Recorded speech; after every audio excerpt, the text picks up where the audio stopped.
اللہ الرحمن الرحیم۔ بڑے بڑے اللہ کے ولی کہتے ہیں جو قرآن کی یہ سورت 7 بار پڑھتا ہے، فرشتے ہاتھوں میں دولت لیے دوڑے دوڑے اس گھر آتے ہیں۔ ناظرین اکرام، آپ لوگ لازمی اس ویڈیو کو دیکھتے ہوئے جو وظیفہ آپ کو بتانے لگی ہوں، اپنی زندگی میں صرف ایک بار یہ وظیفہ آپ کو پڑھنا ہے۔ پوری زندگی یہ وظیفہ آپ کو نہیں کرنا۔ اگر آپ روزانہ پڑھنا چاہیں تو آپ روزانہ بھی پڑھ سکتے ہیں، لیکن یہ عمل، یہ وظیفہ آپ کو ایک ہی مرتبہ پڑھنا ہے۔ انشاءاللہ ایک مرتبہ پڑھنے سے ہی آپ کی مالی مشکلات اللہ پاک کے حکم سے فوراً حل ہو جائیں گی۔ بڑے بڑے اللہ کے ولی کہتے ہیں جو قرآن کی یہ سورت 7 بار پڑھتا ہے، فرشتے ہاتھوں میں دولت لیے دوڑے دوڑے اس گھر آتے ہیں۔ ناظرین کرام، کتنی بھی پیسوں کی تنگی ہو، فقیر بندہ ہو، اس ویڈیو کو دیکھ رہا ہے، انشاءاللہ غیبی مدد۔ اگر رات کو یہ وظیفہ پڑھ کر سوئیں، صبح مالا مال ہو جاؤ گے۔ صبح یہ وظیفہ پڑھ لیں تو شام تک پیسوں کا بندوبست ہو جائے گا۔ اس وظیفے کو کرنے کے بعد آپ کی مالی مشکلات، جو پریشانیاں ہیں رزق اور دولت کو لے کر، اور اگر سالوں سال آپ بے روزگار ہیں، رزق کی تنگی کی وجہ سے آپ شدید پریشان ہیں، آپ نے اللہ پاک کی ذات پہ یقین کرتے ہوئے یہ وظیفہ پڑھنا ہے، کیونکہ جب آپ اس یقین اور بھروسے کے ساتھ یہ وظیفہ پڑھیں گے تو اللہ پاک بھی آپ کو بے تحاشا رزق اور دولت عطا کریں گے اور آپ کی پریشانی کو دور کر دیں گے۔ آزمودہ اور مجرب وظیفہ آپ نے پڑھ لینا ہے۔ یہ بہت ہی آسان وظیفہ ہے، کوئی مشکل وظیفہ نہیں، اور پڑھنے کا جو طریقہ وہ بھی آپ کو بالکل آسان طریقے سے سمجھا دوں گی۔ اگر اس طریقے پر عمل کرتے ہوئے اس وظیفے کو کر لیں، انشاءاللہ اللہ پاک ایسا معجزہ فرمائیں گے، اللہ پاک ایسا کرم فرمائیں گے کہ آپ کے تمام مشکلات، تمام پریشانیاں ختم ہو جائیں گی۔ آج کا یہ وظیفہ سورۃ کوثر اور اللہ تعالیٰ کے صفاتی ناموں کا ہے۔ یہ اتنا طاقتور ترین اور جلیل القدر عمل ہے کہ میری جیسی ناقص زبان اس کو بیان نہیں کر سکتی۔ محترم ناظرین، قرآن مجید کی وہ سورت جسے 7 بار پڑھنے سے اللہ اس کو اپنا دوست بنا لیتا ہے، اور یہ سورت وہی پڑھتا ہے جسے اللہ چن لیتا ہے۔ ناظرین، نبی پاک صلی اللہ علیہ وآلہ وسلم نے فرمایا کہ اس سورت کی تلاوت کو ترک نہ کرو، کیونکہ اس کی تلاوت کرنے والے کو اللہ دوست رکھتا ہے اور اللہ پسندیدہ بندوں میں شامل کر لیتا ہے۔ تو جو شخص ہمیشہ اس کی تلاوت کرتا ہے، خدا قیامت کے دن اس کا نامہ اعمال اس کے دائیں ہاتھ میں دے گا اور بغیر حساب کے جنت میں داخل ہوگا، اور آخرت میں اسے اتنا اجر ملے گا کہ وہ راضی ہو جائے گا۔ قرآن کریم میں اللہ تعالیٰ کا پاک کلام ہے جو اس نے قیامت تک آنے والی انس و جن کی رہنمائی کے لیے آخری نبی حضور اکرم صلی اللہ علیہ وآلہ وسلم پر وحی کے ذریعے نازل فرمایا۔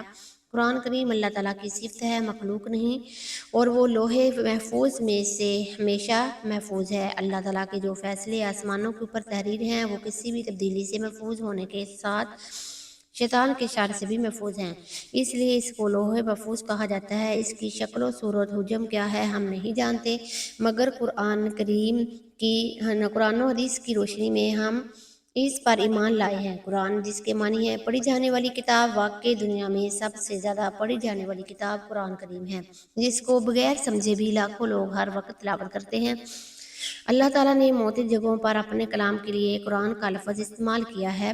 انہ لقرآن کریم، فرمایا نماز پر بیٹھ جائیں، یہ وظیفہ پڑھ لیں تو کچھ دیر پڑھ لیں، لیکن آپ لوگ یہ وظیفہ لازمی کیجیے گا اور اپنی حاجتوں کی نیت کیجیے گا، ایک حاجت ہو چاہے 10 حاجتیں ہوں۔ ناظرین اکرام، آپ کو ایک اہم بات بتا دوں کہ اگر اس وظیفے کے ساتھ آپ کوئی اور دوسرا وظیفہ بھی پڑھ رہے ہیں تو کوئی مسئلہ نہیں۔ جو وظیفہ آپ پڑھتے ہیں اس کے ساتھ پڑھ سکتے ہیں، مطلب دن میں آپ نے مختلف وظائف کیے ہوں تو اس دن آپ یہ وظیفہ پڑھ سکتے ہیں۔ جتنے وظائف آپ نے کیے ہوں گے اس وظائف کو پڑھنے کی کوئی پابندی نہیں، اس دن آپ کوئی اور وظیفہ پڑھ سکتے ہیں تو یہ وظیفہ نہیں پڑھ سکتے، ایسا نہیں ہے۔ آپ نماز فجر کے بعد کر لیں، ظہر کے بعد کر لیں، عصر کے بعد کر لیں، مغرب، عشاء، حتیٰ کہ رات کے 10-11 بجے تک بھی اس عمل کو کر لیں۔ اس وظیفے کو کرنے کی مکمل اجازت ہے۔ آج کے اس خاص عمل کی طرف چلتے ہیں۔ آپ یہ وظیفہ کسی بھی وقت پڑھ سکتے ہیں۔ آپ لوگوں نے کیا کرنا ہے، آپ لوگ باوضو مصلی پر بیٹھ جائیں۔ باوضو مصلی پہ بیٹھنے کے بعد آپ نے نبی کریم صلی اللہ علیہ وآلہ وسلم کی ذات پر درود پاک پڑھنا ہے۔ درود پاک آپ کوئی سا بھی پڑھ سکتے ہیں، آپ صلی اللہ علیہ محمد، آپ صلی اللہ علیہ وسلم پڑھ لیں، آپ نماز والا درود ابراہیم پڑھ لیں، صرف ایک بار آپ نے پڑھنا ہے، ایک بار ثواب کی نیت سے میرے ساتھ بھی پڑھ لیں۔ اللہم صلی علی محمد وعلی آل محمد کما صلیت علی ابراہیم وعلی آل ابراہیم انک حمید مجید۔ اللہم بارک علی محمد وعلی آل محمد کما بارکت علی ابراہیم وعلی آل ابراہیم انک حمید مجید۔ ایک بار درود پاک پڑھتے ساتھ ہی فوری طور پر اپنی آنکھوں کو بند کرنا ہے۔ آپ نے خاص مقصد کی نیت کرنی ہے۔ آپ کا مقصد کوئی بھی ہو، کوئی بھی بڑا سے بڑا مقصد ہو، اس کی نیت کر لیں۔ مثال کے طور پر آپ کو ذاتی مکان چاہیے تو یہ نیت کر لیں کہ مجھے ذاتی مکان مل جائے، میں اس کے لیے یہ وظیفہ پڑھ رہا ہوں یا پڑھ رہی ہوں۔ اگر آپ کو کوئی بڑی رقم چاہیے تو یہ نیت کر لیں کہ مجھے کوئی بڑی رقم مل جائے، اس کے لیے یہ وظیفہ پڑھ رہا ہوں یا پڑھ رہی ہوں۔ قرض دار پریشان کر رہے ہیں تو یہ نیت کر لیں کہ قرض سے نجات مل جائے۔ بے اولاد ہیں تو یہ نیت کریں کہ اللہ تعالیٰ مجھے نیک صالح اولاد عطا فرمائے۔ اپنے مقصد کی نیت کرنے کے بعد فوراً سے ایک مرتبہ اعوذ باللہ من الشیطان الرجیم اور ایک ہی مرتبہ بسم اللہ الرحمن الرحیم پڑھ کر وظیفے کا آغاز کرنا ہے۔ اور سب سے پہلے نمبر پر جو وظیفہ آپ نے پڑھنا ہے وہ وظیفہ سورہ کوثر کا وظیفہ ہے۔ الحمدللہ سورہ کوثر ہر کسی کو زبانی آتی ہے۔ سورہ کوثر سے اگر آپ کے کاروبار میں نظر بد، حسد، جادو کے جنات کے اثرات ہیں، آپ کی اولاد پر جادو جنات کے اثرات ہیں، آپ کے گھر میں شیطانی اور زمینی آفات ہیں، سورہ کوثر جس گھر میں پڑھ لی جاتی ہے اس گھر کے کونے کونے سے غربت کا، تنگ دستی کا نام و نشان مٹ جاتا ہے۔ سورہ کوثر کی تلاوت سماعت فرمائیں۔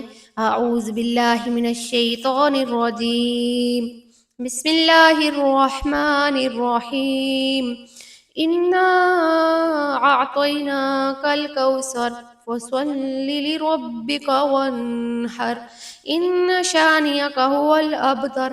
7 مرتبہ جب آپ سورہ کوثر پڑھ لیں اس کے بعد آپ نے یا گنیشو یا مغنیشو کا وظیفہ پڑھنا ہے۔ کیسے پڑھنا ہے توجہ کیجیے گا۔ آپ اپنے ہاتھوں کی انگلیوں پر پڑھ لیں یا تسبیح کے دانوں پر پڑھ لیں۔ صرف 11 بار پڑھنا ہے۔ جب آپ پہلے نمبر پر 7 بار سورہ کوثر اور 11 بار اچھی طرح یا گنیشو یا مغنیشو گن کے پڑھ لیں تو آپ دوسرے نمبر پر جو وظیفہ آپ نے پڑھنا ہے یہ وظیفہ بھی بہت آسان سا ہے۔ دوسرے نمبر پر آپ نے 7 مرتبہ سورہ کوثر پڑھنی ہے۔ انا اعطیناک الکوثر فصل لربک وانحر ان شانئک هو الابتر۔ جب دوسری مرتبہ بھی آپ نے 7 مرتبہ سورہ کوثر پڑھ لی تو آپ نے پھر اللہ تعالیٰ کا ایک صفاتی نام پڑھنا ہے، وہ نام ہے یا رزاقو۔ ایک بار ہو گیا، آپ یا رزاقو ہاتھ کی انگلی پر پڑھ لیں یا تسبیح کے دانوں پر پڑھ لیں اور آپ نے صرف اور صرف 11 بار پڑھنا ہے۔ جب آپ 7 مرتبہ سورہ کوثر اور 11 بار یا رزاقو پڑھ لیں تو اس کے بعد تیسرا اور آخری مرتبہ آپ کو سورہ کوثر پڑھنی ہے۔ بسم اللہ الرحمن الرحیم، انا اعطیناک الکوثر فصل لربک وانحر ان شانئک هو الابتر۔ اس کے بعد آپ نے ہاتھوں کی انگلیوں پر یا رحمان یا رحیم یا کریم پڑھ لینا ہے یا تسبیح کے دانوں پر پڑھ لیں۔ آپ نے یا رحیم یا کریم صرف 11 مرتبہ پڑھنا ہے۔ جب آپ تیسری نمبر پر آخری نمبر پر یا رحیم یا کریم 11 مرتبہ پڑھ لیں تو اس کے بعد ایک مرتبہ وہی درود پاک پڑھ لیں جو آپ نے شروع میں پڑھا تھا۔ آپ کا آج کا عمل مکمل ہو چکا۔ ناظرین اکرام، وظیفے کا طریقہ کار ایک بار پھر سے سن لیں تاکہ کوئی غلطی نہ ہو۔ سب سے پہلے ایک مرتبہ درود پاک، اس کے بعد 7 مرتبہ سورۃ کوثر پڑھنی ہے۔ پھر آپ کو 11 مرتبہ یا گنیجو یا مغنیجو پڑھنا ہے۔ پھر اس کے بعد 7 مرتبہ سورہ کوثر پڑھنی ہے۔ پھر اس کے بعد 11 مرتبہ یا رزاقو یا رزاقو یا رزاقو پڑھنا ہے۔ پھر 7 مرتبہ سورہ کوثر، پھر 11 مرتبہ یا رحیم یا کریم یا رحیم یا کریم یا رحیم یا کریم، پھر آخر میں اس کے بعد ایک بار درود پاک پڑھ لیں۔ اس کے علاوہ سورہ کوثر کے بہت سے فوائد ہیں۔ میاں بیوی میں محبت بڑھانے کے لیے پڑھ لیں۔ سورہ کوثر لا علاج بیماریوں کا آخری علاج سمجھا جاتا ہے۔ شیاطین جنات کے لیے پڑھ لیں۔ اس عمل سے دشمنوں کی زبان ہوگی، رزق میں برکت ہوگی، پیسوں کی کبھی کمی نہیں ہوگی۔ ناظرین کرام، وظیفہ مکمل ہونے کے بعد اللہ کی بارگاہ میں رو رو کے گڑ گڑا کے دعا کرنی ہے کہ اے گناہ گاروں کو بخشنے والے، اے عیبوں پہ پردہ ڈالنے والے عظیم رب، مسلمانوں پہ اپنا رحم و کرم فرما، تنگ دستوں کے رزق میں وسعت عطا فرما، اور بیماروں کو شفائے کلی عطا فرما، ہمیشہ صبر اور شکر کرنے والا بنا، اور ہماری دنیا اور آخرت سنوار دے، ہمیں 5 وقت کا نماز پڑھنے کا عادی بنا دے، دین پر عمل کرنے کی توفیق عطا فرما دے، آمین یا رب العالمین۔ اب آپ نے دونوں ہاتھ اٹھا کے رب کریم سے زور ضد کر کے مانگنا ہے، آپ جو بھی مانگیں گی رب کی ذات 70 گنا زیادہ نوازے گی انشاءاللہ۔ دعا ہے کہ اللہ پاک میرا سنانا، آپ کا سننا اپنے پاک بارگاہ الہی میں قبول و منظور